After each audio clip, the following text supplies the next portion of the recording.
लोगों को उनकी ख्वाहिशों की चीजें यानी औरतें और बेटे और सोने और चांदी के बड़े बड़े ढेर और निशान लगे हुए घोड़े और मवेशी और खेती बड़ी जीनतदार मालूम होती हैं, मगर ये सब दुनिया ही की जिंदगी के सामान हैं और अल्लाह के पास बहुत अच्छा ठिकाना है।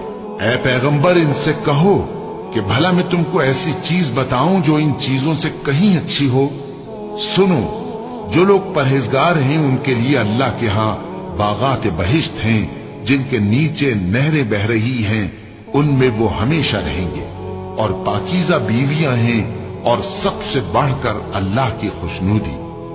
और अल्लाह अपने सब बंदों को देख रहा है जो अल्लाह से इल्तिजा करते हैं कि ऐ परवरदिगार, हम ईमान ले आए सो हमको हमारे गुनाह मुआफ फरमा और हमको दोज़ख के अजाब से महफूज रख।